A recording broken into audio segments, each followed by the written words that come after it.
আসসালামু আলাইকুম এভরিওয়ান। অনেকদিন পর একটা ভিডিও নিয়ে আসলাম। এটা হচ্ছে 31st নাইট ডিসেম্বরের। আমরা গিয়েছিলাম দুবাই ফ্রেমে। অ্যাকচুয়ালি বুর্জ খলিফায় প্রচুর পরিমাণ ভিড় থাকার কারণে আমরা সেখানে যাওয়াটা প্রেফার মনে করিনি। আমরা তাই দুবাই ফ্রেমে গিয়েছিলাম ফায়ারওয়ার্কস দেখতে। এখানে টাইম দেখাচ্ছিল আর কতক্ষণ পর শুরু হবে ফায়ারওয়ার্কস।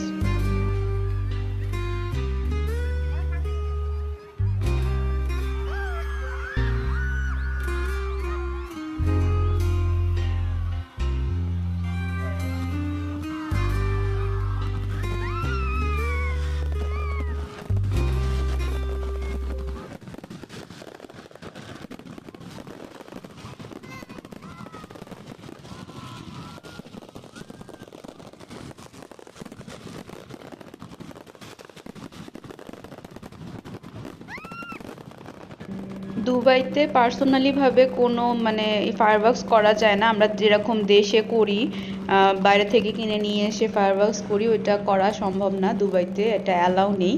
কিন্তু এখানে গভর্নমেন্ট থেকে বিভিন্ন ট্যুরিস্ট স্পটগুলো, মেন মেন যে স্পটগুলো আছে সেগুলোতে ফায়ারওয়ার্কস হয়ে থাকে এবং খুবই সুন্দর হয়ে থাকে।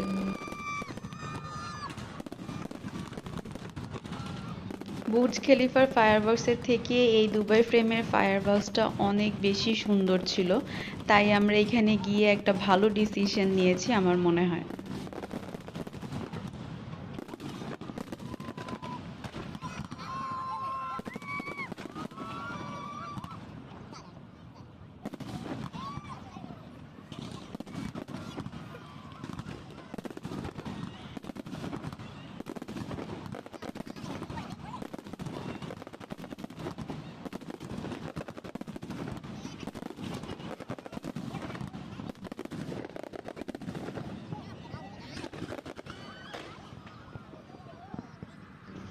দুবাইতে 31st এনজয় করতে পুরো পৃথিবী থেকে মানুষ এসেছিল। পুরো ওয়ার্ল্ডের মনে হয় সব মানুষ দুবাইতেই চলে আসছে শুধুমাত্র 31st-এর জন্য।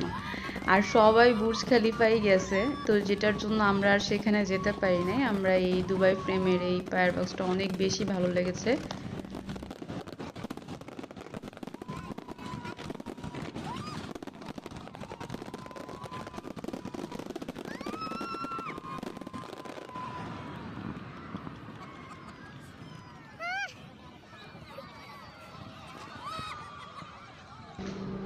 এই দূরে দেখা যাচ্ছে বুর্জ খলিফার ফায়ারওয়ার্কস। আমার মনে হয় ওইটার থেকে আমরা যেটাতে গিয়েছি সেটা খুব বেশি ভালো ছিল।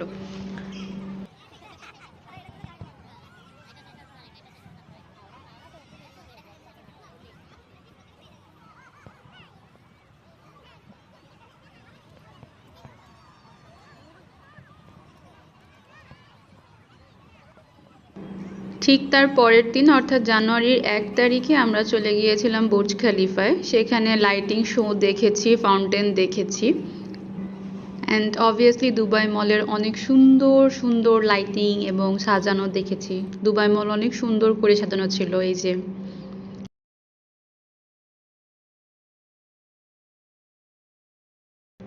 বুর্জ খলিফায়ও অনেক সুন্দর লাইটিং শো হচ্ছিল।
নিউ ইয়ার উপলক্ষে অনেক ট্যুরিস্ট এখানে এসেছে, যার জন্য এত সুন্দর করে লাইটিং শোগুলো দেখাচ্ছে। আমরা পরপর কয়েকদিন অনেক ঘোরাঘুরি করেছি আলহামদুলিল্লাহ। ঠিক তার পরের দিন আমরা বের হয়ে গেলাম গ্লোবাল ভিলেজের উদ্দেশ্যে। এই রাস্তার ভিউটা অনেক বেশি সুন্দর লাগছিল।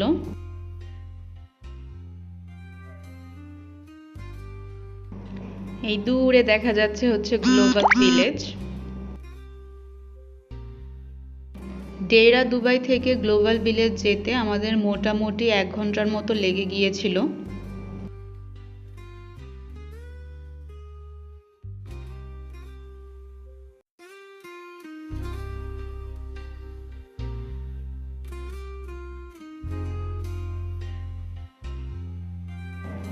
এই যে চলে আসলাম গ্লোবাল ভিলেজে। এন্ট্রান্স গেটটা এত বেশি সুন্দর আর অ্যাট্রাকটিভ করেছে যা বলার বাইরে।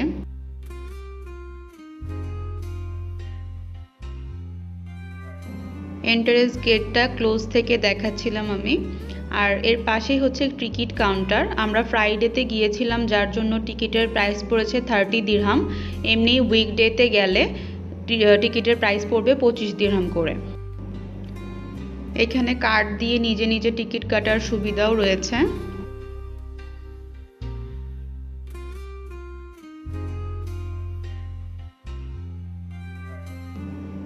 এরপর ভিতরে ঢুকে দেখলাম এত ভিড় যা বলার বাইরে, মানে মুভ করার মতো অপশন নাই, এত ভিড়। মানে আমরা মনে হয় ভুল সময়ে এসে পড়েছি, কারণ এই টাইমে সব ট্যুরিস্টরা দুবাইতে এসেছে ঘোরার জন্য। আমার তো খালি গেটটাই ভালো লাগছিল, গেটটা এত সুন্দর। গ্লোবাল ভিলেজ মূলত আমাদের দেশের বাণিজ্য মেলার মতো ওয়ার্ল্ডের সব দেশের প্যাভিলিয়ন থাকে। এই যে পাকিস্তানের প্যাভিলিয়ন, এখানে আমরা গিয়েছিলাম, খুব সুন্দর। মানে এখানে সব পাকিস্তানি সব 3 পিস বিক্রি হচ্ছিল, কিন্তু প্রাইস অনেক অনেক বেশি ছিল যা বলার বাইরে। ওখানে আমরা গিয়েছি ঠিকই গ্লোবাল ভিলেজে, কিন্তু কিছুই কিনতে পারি নাই, জাস্ট খালি গিয়েছি, দেখেছি আর চলে এসেছি, কারণ প্রতিটা জিনিসের প্রাইস অনেক অনেক বেশি। ইভেন দো খাবারের প্রাইসগুলো অনেক বেশি ছিল। আমরা সামান্য একটা চিজ বান নিয়েছি, সেটা 25 দিরহাম। একটা জুস নিয়েছি, আনারের জুস, সেটাও 25 দিরহাম। যেগুলো নাকি মানে 5-6 দিরহাম দিয়েও পাওয়া যায়, সেখানে 25-30 দিরহামে বিক্রি হচ্ছিল।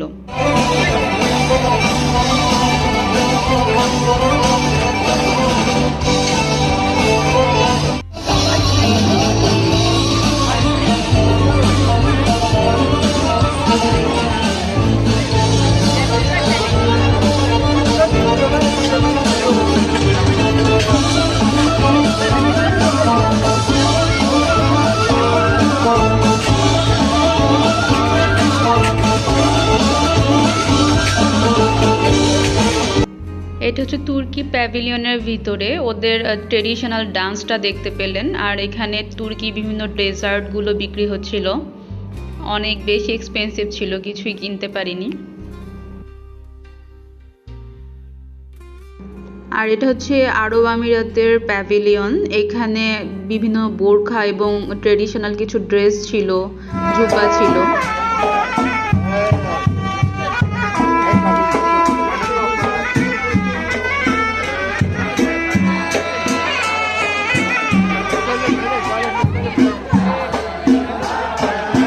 এটা হচ্ছে আরবিকদের ট্রেডিশনাল ডান্স। এখানে সবচেয়ে মজার বিষয় হচ্ছে শ্রীলঙ্কার পাশেই আমি বাংলাদেশের একটা নাম দেখতে পারলাম, কিন্তু ভিতরে বাংলাদেশের কোনো প্রোডাক্টই পেলাম না, সবই ছিল শ্রীলঙ্কান প্রোডাক্ট। মানে এটা খুবই কষ্টকর যে ভিতরে গেলাম বাংলাদেশের কিছু দেখতে পাবো ভেবে, কিন্তু কিছুই পেলাম না। এখানে টার্কিশ আইসক্রিমের অনেক দোকান ছিল এবং তারা বিভিন্নভাবে অ্যাট্রাক্ট করছে গান গেয়ে।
এটা ছিল তাদের ট্রেডিশনাল কিছু প্রোগ্রাম, কিছু ডান্স। এখানে কোরিয়ান প্যাভিলিয়নে কোরিয়ান বিভিন্ন স্কিন কেয়ার প্রোডাক্ট ছিল। থাইল্যান্ডের প্যাভিলিয়ন ছিল ঠিক তার পাশে। নিউ ইয়ার উপলক্ষে হচ্ছে ফায়ারওয়ার্কস হচ্ছিল গ্লোবাল ভিলেজে।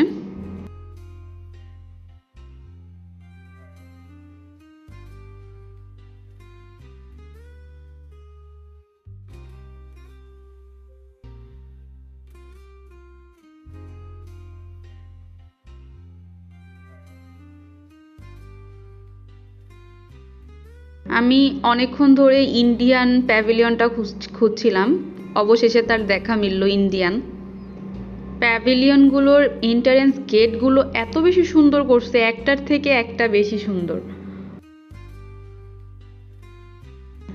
হাঁটতে হাঁটতে আমাদের সবার প্রচুর পা ব্যথা হয়ে গিয়েছিল। অবশেষে আমরা ব্যাক করলাম অনেক রাতে, প্রায় রাত 12টার দিকে আমরা ব্যাক করেছি বাসায়। Thanks for watching, hope you like the video.